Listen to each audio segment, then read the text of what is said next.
Welcome to Fortify Your Future, a podcast for professionals who currently have executive oversight of or aspirations of leading the safety and security function. I'm your host, Ken Carrasco, and joining me on the podcast today is Bryan Banta. Welcome, Bryan. Thanks for having me, Ken. Pleasure to be here again. Yeah, so much appreciated. This is going to be our third session of really digging deep into your guide, your book, Leadership Uncomplicated. And today we're going to be talking about, as I said, that third element, which is feedback and recognition. And I want to start the conversation off today, Bryan, by highlighting some specific data and some insights that you've called out that I really think is important for our audience to understand the significance of feedback and recognition. So let me start off by calling out some of these things. As I'm looking at some of these insights, 56% of employees are less likely to look for a new job if they feel appreciated by their employer. That's huge. 46% of employees have left a job due to feeling unappreciated.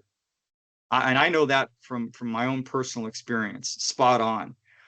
Employees are 20 times more likely to be engaged when they receive consistent, meaningful recognition. So critically important. And well-designed recognition programs can lead to an 11.1% increase in employee performance. I mean, where everything counts, that's huge, Bryan. So Right. let's get deep into this feedback and recognition loop and dive a little bit into the details of really why is this something that I think sometimes we take for granted. A lot of us overlook it, but explain to us why this is so critical and important for us to really understand. Yeah, I completely agree. And thank you for kind of leading with some of those, data points and insights, because it's very clear when you look at the data, there's a direct impact, right, to performance, which has a direct impact on a team or an organization's ability to be successful and generate revenue, et cetera. So it does all impact the bottom line. And what's interesting about feedback and recognition is it's absolutely the leader's job, right? So in some prior sessions, we talked about strategic alignment, we talked about delivering results. And of course, a lot of organizations, teams, and leaders are focused on delivering results. But I'm glad we get the chance to kind of dive into this today, because feedback and recognition are so critical, as you just sort of pointed out with the data. But here's the really fun part. I've I've I've I've always kind of been a bit baffled, especially in my early days as a people leader, that, we've all heard the old saying, people don't leave their companies, they leave their bosses, right? They leave their managers. And I'm always like, okay, well, what's the next logical step then? Like, why are we not focusing more on what makes a great manager, a great leader, right? Because clearly that's impactful, right? There's a cost associated with turnover, et cetera. And especially if it's something as simple as just not giving feedback and recognition to the people for what they're doing. So it's interesting that we point out here the critical impact that feedback and recognition have, that it is the job of the leader. And here's the fun thing. If you think about feedback and recognition, they're two of the most powerful leadership tools, right? And guess what? They're totally free, right? And that's so interesting. So think about feedback as really showing people like where they have the opportunity to grow, and recognition is really taking the opportunity to show where the value is, right? And one thing I've really seen play out time and time again is that when these two tools are used really well, they can absolutely positively transform a team, which leads to transformation of an organization, which can lead to innovation, all sorts of wonderful things. But if they're used poorly or they're completely neglected, they can destroy entire companies. Just from that one fact, I think it's really important to think about leadership and your role to play in that. And if you're uncomfortable as a leader with these two areas, then I guess as we'll dive into a bit more here, but kind of lean into it, just explore it more for yourself. Be vulnerable with your people to say, how can I explore feedback and recognition? Give it the awareness it deserves rather than, well, let's just get these things done. I'll worry about that. No, like absolutely put this in the forefront. Something I do want to call out too, as just an opportunity for leaders to consider when you're thinking about this, especially if it's an area where maybe you haven't put as much focus in the past or you want to put more focus on it in the future, that if we think a little bit about the differences between the public and private sector, so maybe we hone in on that for just a moment.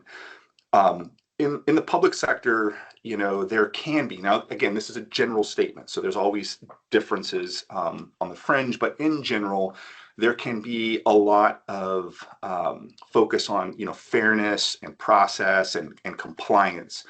Whereas in the private sector, we absolutely see a lot more, speed, performance, and results, and value, and all of those things. And here's the kicker. This is what's so important. Feedback and recognition is what bridges those two worlds, right? Because at the end of the day, what is the common denominator between public and private sector? People. So the people respond to feedback and recognition. So I think that's really, really important. And maybe it's probably good if we spend a second to just talk about, well, what kind of is feedback and what is recognition, and then we can dissect that a little bit.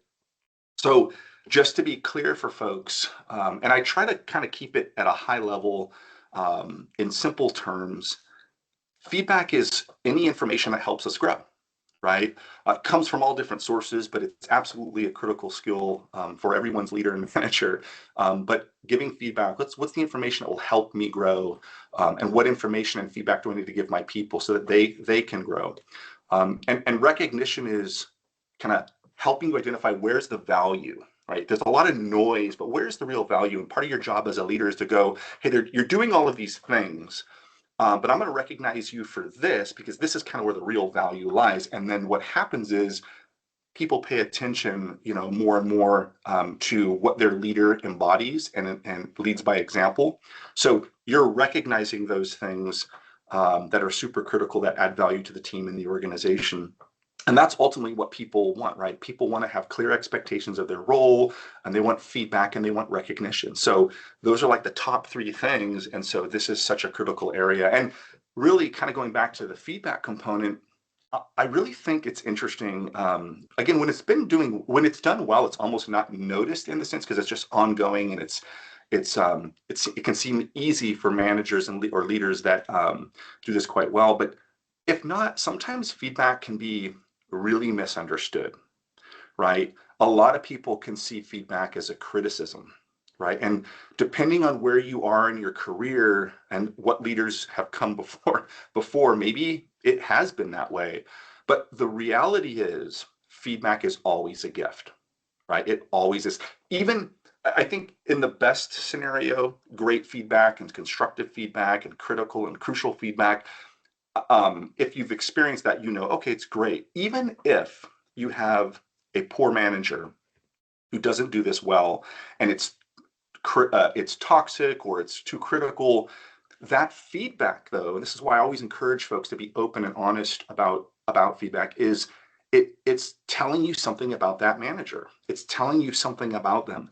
Now, hopefully they can shift that. And again, it's the job of the leader to do that. But you as an individual contributor, a team member, that's something you want to know. If you're in a bad situation that way and your manager doesn't know what they're doing around this, like at least you know. So feedback is always a gift, whether it's direct or indirect. And I think that's something that is really key. And as far as for leaders out there, one of the things I also see when it comes to feedback and recognition, a lot of folks lean on sort of the annual cycle program of performance and giving someone like, it's the end of the year and here's the performance feedback.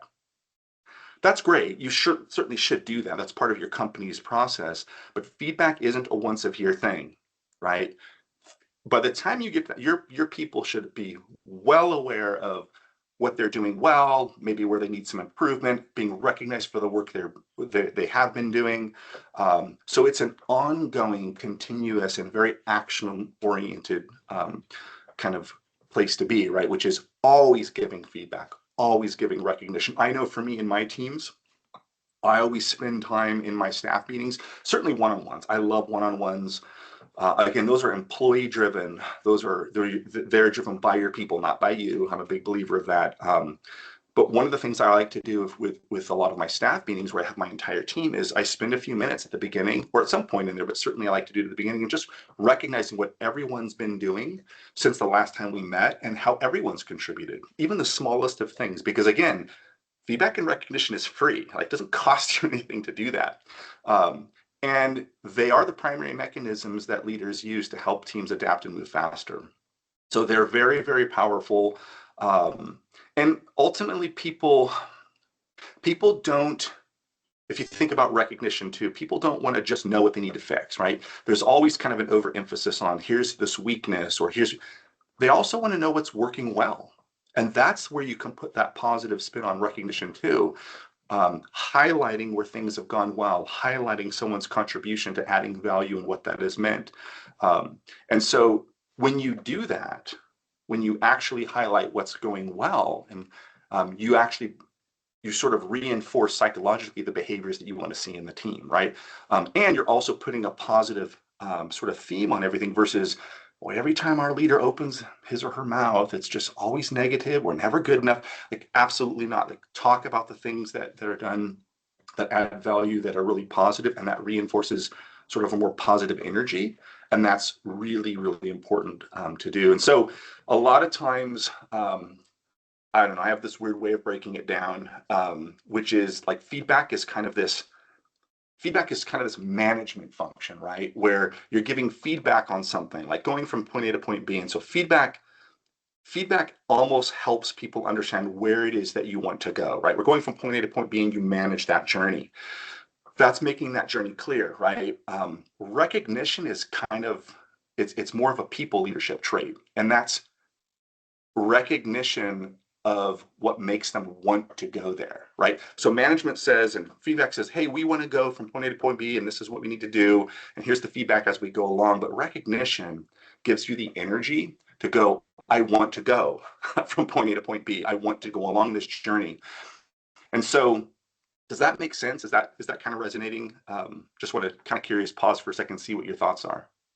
Yeah, no, absolutely. And I think one thing I'd call out because it just all of a sudden it popped in my mind when I think about what I've done personally, right, and my own experiences and what I found helpful, and I'll just share this with you now, because like I said, it just popped into my head. But I often use the analogy of a pilot and and the plan, because you mentioned getting from point A to point B in that course that you get there. And what I often try to leverage is the idea of a pilot and that flight plan. We know where we're going. We know what the flight plan is.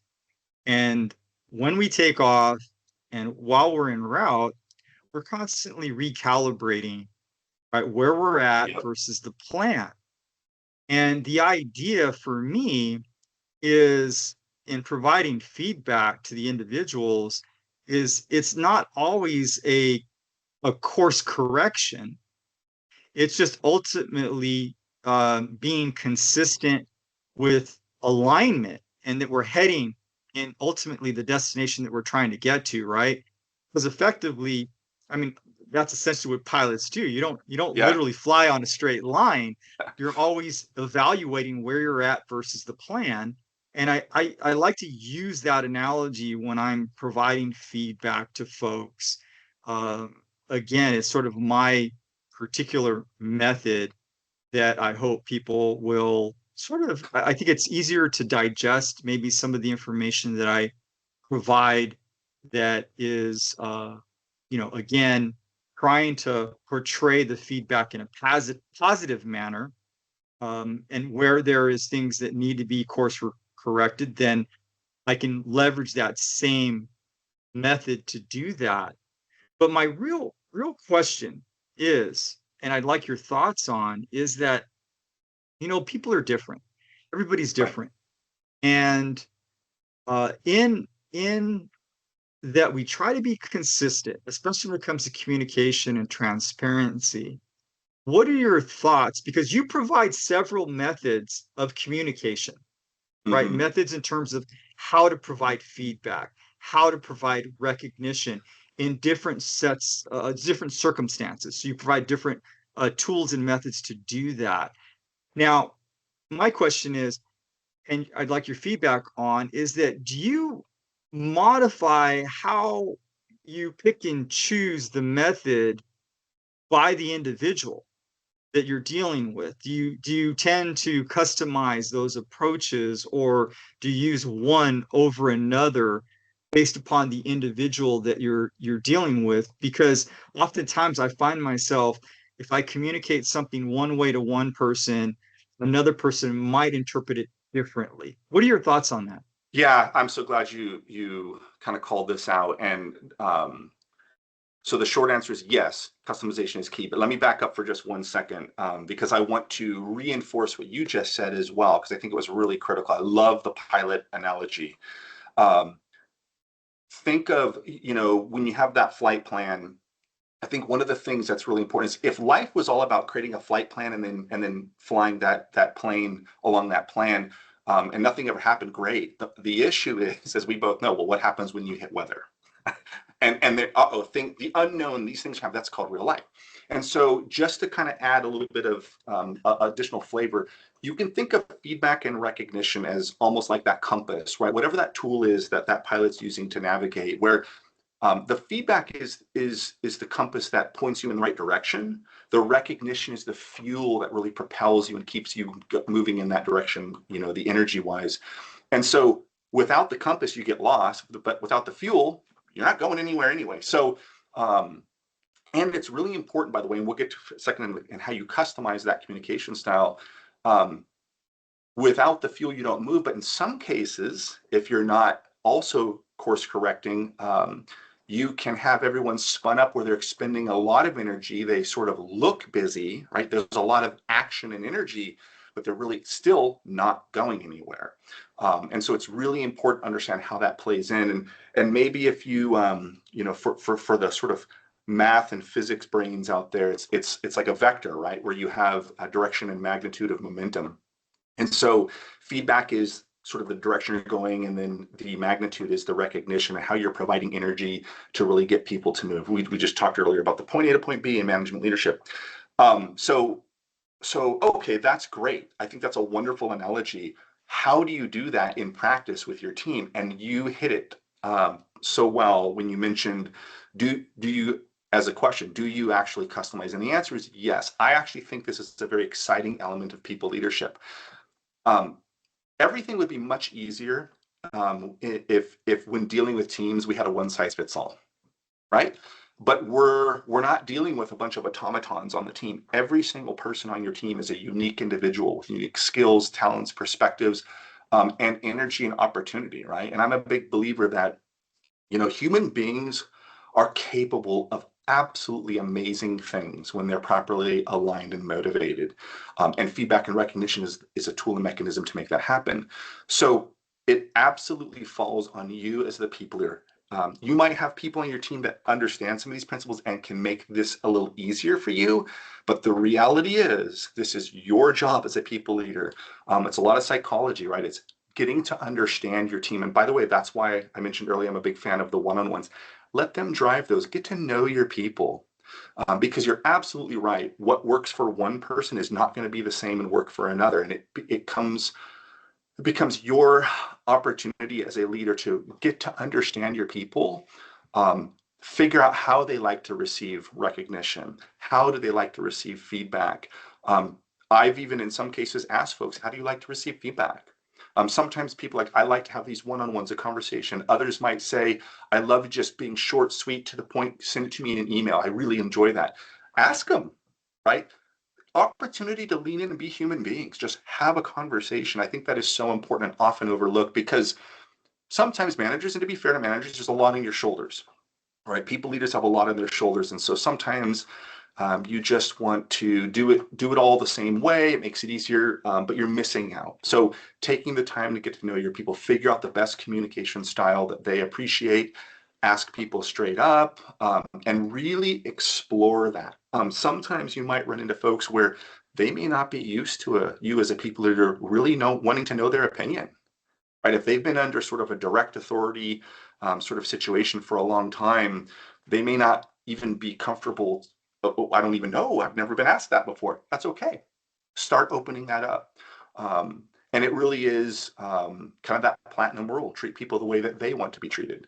Not the golden rule of treat people the way you want to be treated. That's great, but you have to go that extra mile to say, hey, what makes Ken tick? What motivates you?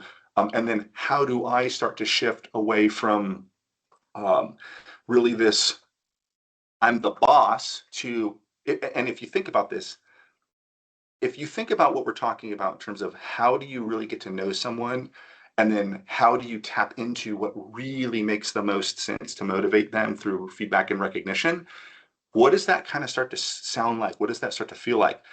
Less about being a boss and more like being a coach. And we've heard this, right, in industry out there. And so one of the things that's really important as a people leader is, by definition, by title and definition, you are in a leadership role for the team. No one disputes that. You don't have to always try to reassert that. Everyone knows that. So turn this into the opportunity to coach. And what would a coach need to do?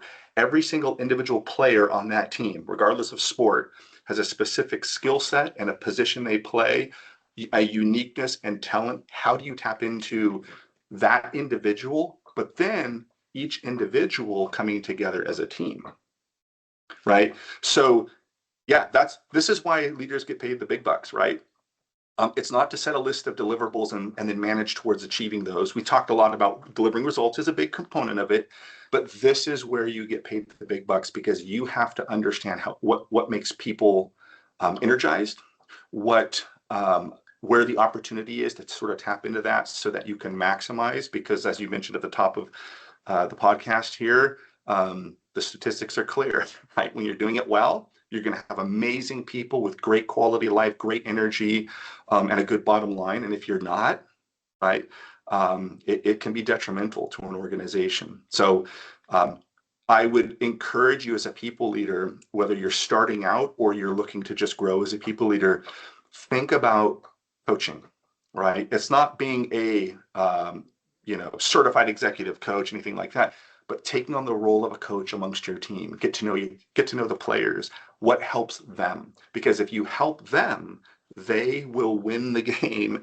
and that helps you, right? So it's really an opportunity for leaders to mindset shift themselves away from being the boss, being actually just even the player on the field, because we all come from being a player on the field, right? To then actually coaching those teams, and leaning in, and figure out your own style too. I would say it's a lot of fun. Figure out what's comfortable for you as well in the equation, in terms of how you like to deliver feedback, and putting awareness into being in a position to recognize folks and see what works for your teams. You're always constantly adapting and changing.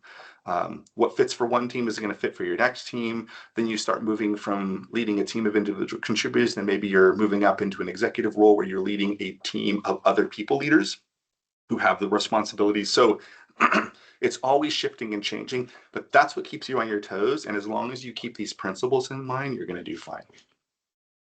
Well, I'll tell you, the coaching element mindset, right? That um I don't know that I really recognized how important uh that shift needs to happen when when you're getting to a point where you're starting to lead, as you said, leading other leaders or managers of teams, right? When you're leveling up and have that coaching mindset. I often um, mention the fact that at one point I had the opportunity to coach uh, high school football, and I tell everybody this, and I'm serious when I say this. It was the hardest thing I've ever had to do, was coach 11 kids to all do the same thing correctly in a given play.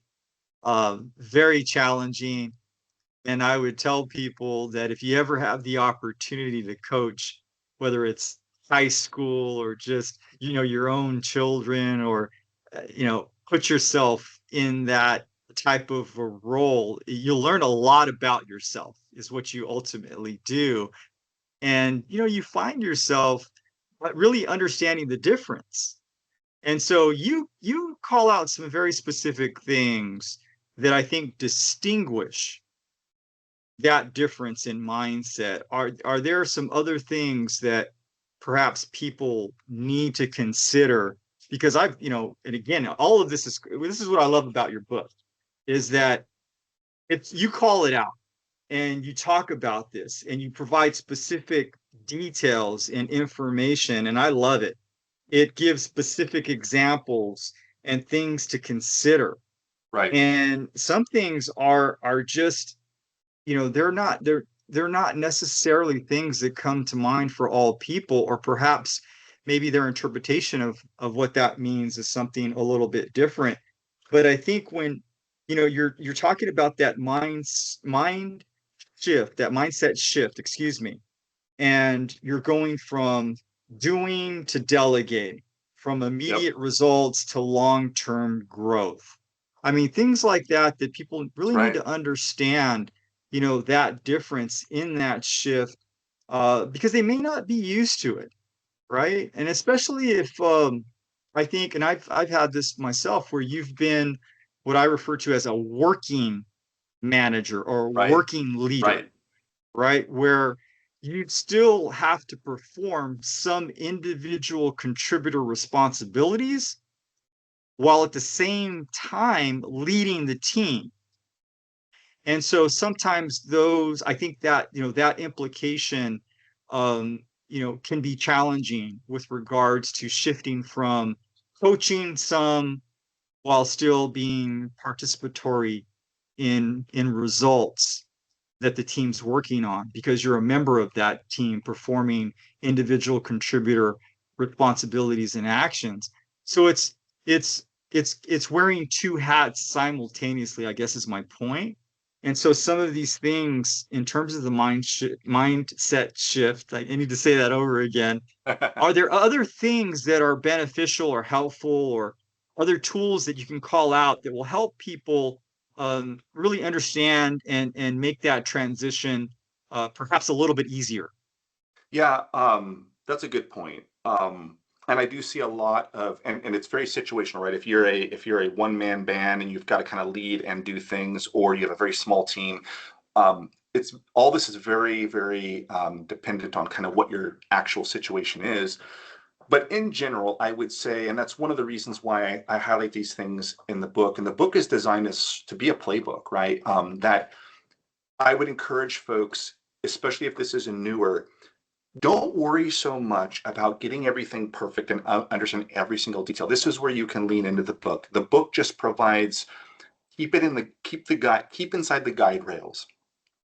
Figure it out as you go, and lean on some of the tools, see what resonates with you. Because here's the thing: if you take a traditional situation of like, hey, I come from an individual contributor role where I was the best. Now I'm a people leader, and so I have a team of, let's just say, some junior professionals, right? Um, that mindset shift is really about, yeah, you might actually know the answer to the problem that you need to solve as a team, but this is where you have to step back for that long-term result and go, okay, by the way, there's a difference if it's life and death, right? If it's that, if that's the Sure. situation, then it's a no BS situation. But in a general sort of generic scenario where no, you're just accomplishing some sort of project, um, it's more important. And this was, I'll be honest, this was hard for me too. When I first started as a people leader, not wanting to just jump right in, solve it all, and then just task and manage people to do what I just said. Take that step back. Because if you think about it when you're an individual contributor. Did you want your manager telling you all the time how to do your job? Right? No. Put yourself in their shoes. What you wanted was the opportunity to show what you can do. We talked about strategic alignment and delivering results. So again, those are the guide rails to sort of help. This is what point B looks like. let yourself step back and allow them to step up, delegate, and then feedback and recognition. So let them fly the plane, and then you provide, hey, compass direction, momentum, feedback, recognition, so that we ultimately get the plane where it needs to go and land safely. Because in the end, if you're always coming in with that red cape to save everybody with all the answers, guess what? They don't grow, you don't scale, and it becomes really hard. And so you're not growing human beings. You're missing all the opportunity for them to show you as the people leader what they can do, right? So really, really important to understand the power of these two tools that we've talked about, as well as stepping back. It feels weird, right? Because if you think about it, we spend a lifetime in academia and then early in career as a professional, stepping up to perform, stepping up. Sometimes being a leader is drive the clarity and then step back. And this is also, I would also encourage enterprise leaders, if you lead a team of leaders, start paying attention to folks that do that. So it's so easy, right? If every time I look over and I see Ken running feverishly around, and, oh, look at all the things Ken's doing. Um, just be careful with that. It's not saying that there's not good stuff, but recognize it's harder to recognize that person doesn't look extremely busy. That doesn't mean they're not making a massive and profound positive impact on the people around them. Are they growing people, or are they out for themselves, right? And it's harder to do, but it's so important, because when you have people, we often overlook leaders that simply bring in energy and inspire others to grow, and the future of your company depends on it, right? The next generation of professionals coming up through the ranks. Um, it's super important to start to recognize leaders that aren't running around crazy. There's a time and a place to run around crazy, right? When that momentum requires it. But the reality is, how are you growing others? How do you inspire other human beings to do amazing things? And as individual contributors, that's what we want from our people leaders. It's like, sometimes if you just step out of the way, I'm going to make you look good, because you're allowing me. And you need to recognize leaders who aren't getting in the way of their team's own progress. So really, really key. And again, I would say, whether you're in the public, private sector, or transitioning from one to the other, the principle is, again, human beings use feedback and recognition in the environment that you're in with the people that is unique to that environment as your tools to bridge those things together. Yeah, in digesting what you just said and thinking about that, um, I don't I want people to really understand how significant it is for what you just said, and the emphasis on allowing, um, enabling your team to become what they can, right? Their potential, and to develop and to improve their performance, and be careful of setting an unrealistic expectation in that process. In other words, don't set the bar based upon you and your performance in a given scenario. I think oftentimes I've seen that, experienced it myself in my earlier days, where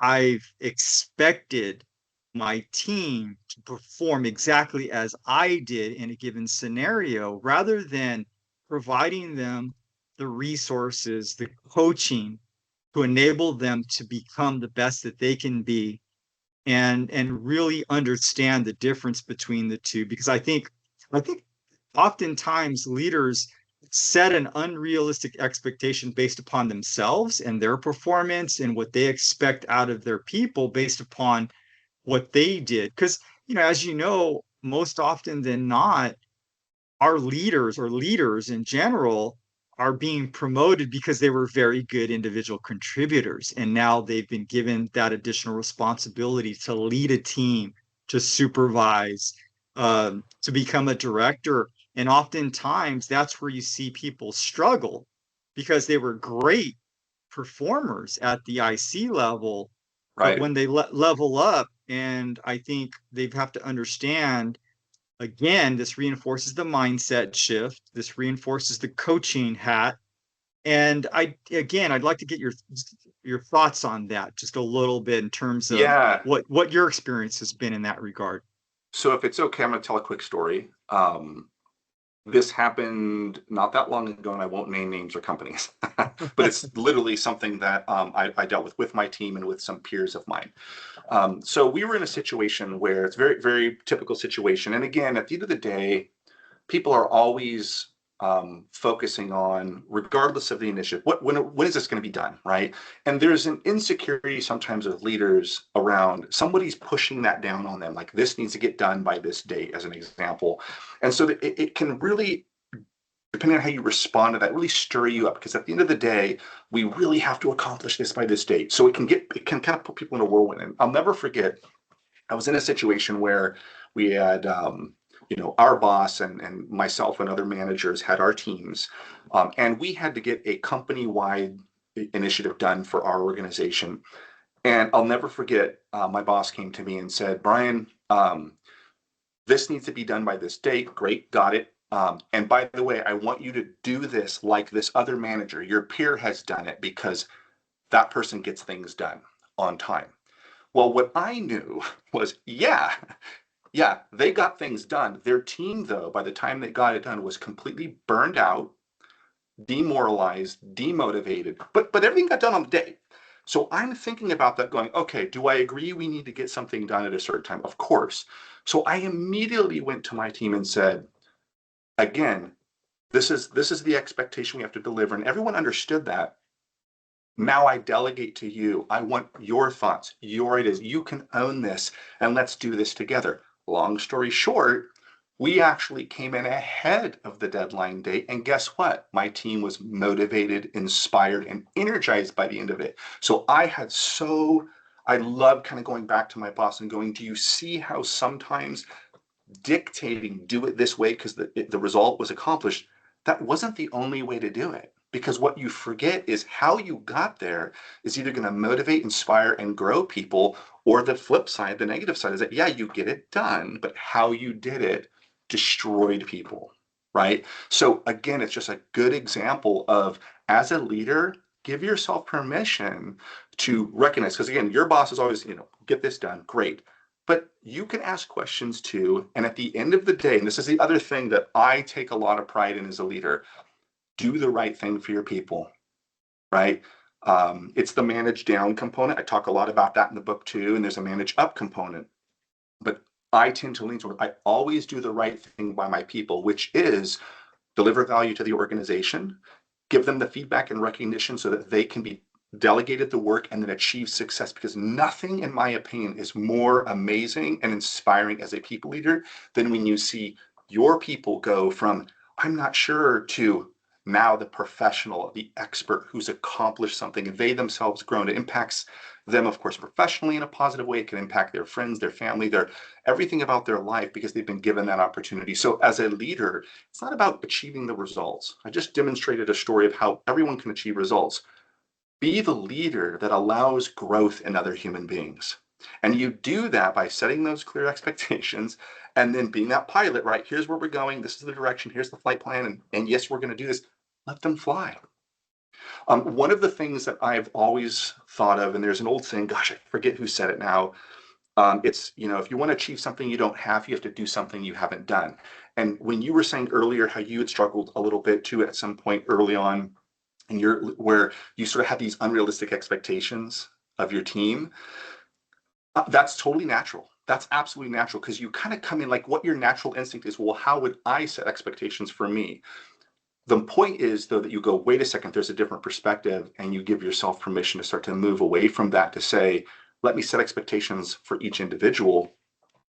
But remember, the benefit to that is you might be surprised what someone else comes up with, right? And when somebody, if you're worried about like the optics of what your team, let's say you inspire someone on your team, you step back, you delegate, you're not sure where it's going to go. You have your thoughts and ideas, and maybe in the past you might have said, do it this way. This is what I expect of you. But then you start being a little uncomfortable, and you move away from that. You really allow them, inspire. Well, let me see what you got. Let's see what you got here. You might be absolutely, what they come up with might be game changing, and that is the reflection of you as a leader. You gave them permission. You could have easily said, no, do it this way, still achieve the result. You said, oh, wait, let me see what you've got. Then they will reflect that in you as a leader. Yeah, Ken did the most amazing. He just gave me permission. And then you should be recognized going, yeah, Ken inspires his people, right? And they do amazing work. And if you have teams doing really amazing work, you need to recognize holistically. Again, recognition isn't just about the work being done and the cool things that are being done. Recognize the leader who's created an environment that's psychologically safe, built upon trust, which is built upon the frameworks of feedback and recognition, so that innovation can even occur, right? Because a prerequisite to innovation is creativity, and the prerequisite to creativity is trust, vulnerability, and opportunity to take risk. So, really, really important to keep those things in perspective. Again, it's not easy, but I would encourage leaders, new or existing, growing leaders, regardless of where you kind of are on that spectrum, just start to explore, right? The book will help you keep within guide rails of this and give you some thought-provoking ideas, but really just start to put some focus on it. What you focus on will expand. And I think that's a really important message that leaders need to, not about perfection, just focus a little bit more, become more self-aware, and experiment and iterate and have fun with it. And your team will thank you for it. They really will. So Great content, great subject matter, Bryan. Love to hear it. Love the conversation. Any final closing thought for our audience? yeah, I will leave you with this. And for all the people leaders out there, just remember that what gets recognized is going to get repeated, and what gets fed back will get improved. So keep those two things in mind as you move forward. Again, reach out. I'm happy to help folks. I love engaging with leaders, talking about leadership, because at the end of the day, you have such an opportunity to have a positive impact on people's real lives. And that's not to be taken lightly, but it is a great opportunity to do something really good. Great. Well, hey, I'm looking forward to session number 4. We will talk about reflection and improvement. And Yeah, so looking forward to that. Again, always great to have you on the show. Thanks again for joining us, Bryan. pleasure.